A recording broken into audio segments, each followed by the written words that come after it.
Une petite éolienne pour le symbole, des nichoirs à mésanges, des panneaux solaires. Aucun doute, nous sommes dans un lycée qui joue à fond l'éducation à l'environnement, jusque dans les assiettes. Ici, la chasse au gaspillage alimentaire n'est pas une option.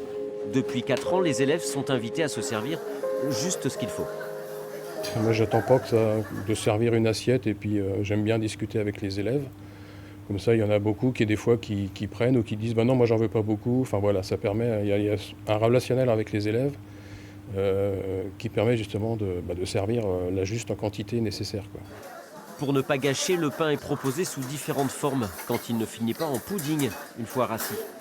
Après un sérieux tri, les déchets alimentaires sont pesés et le résultat est affiché quotidiennement.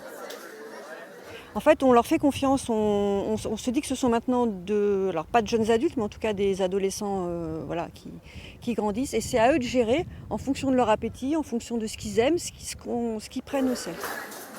Si les repas sont bons et si les élèves s'y retrouvent, ils mangent leur assiette.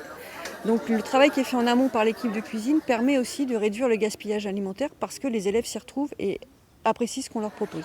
Enfin bon, pour les légumes, c'est toujours un peu délicat. Tu vas laisser quelque chose dans l'assiette, toi ? Les carottes. Tu vas laisser les carottes ? Ouais, je pense. Ouais. C'est pas bon les carottes ? Bah si, mais je sais pas, là, j'ai pas trop faim de carottes. T'es sensibilisé à ça ? Pas tant que ça, mais on nous le montre ici au lycée, on nous l'apprend. Et ça te fait changer dans la vie de tous les jours ? Un petit peu.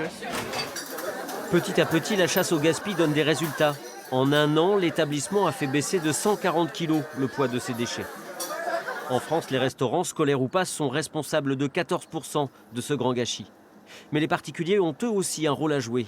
Depuis quelques mois, les épiceries sans emballage déboulent en vrac, 5 au moins, rien qu'à Nantes. Une arme par destination contre le gaspillage alimentaire.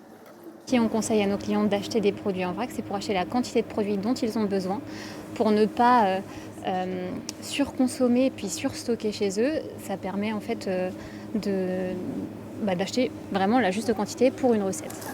C'est une prise de conscience qui est profonde et en fait les personnes qui ont commencé à mettre entre guillemets le doigt dans ce système de consommation ne reviennent pas en arrière. Ici, les invendus sont utilisés pour la partie restauration ou bien encore sont proposés à prix cassé via l'application anti-gaspi Too Good To Go. Les produits très abîmés finissent en compost pour rendre les poubelles encore plus légères.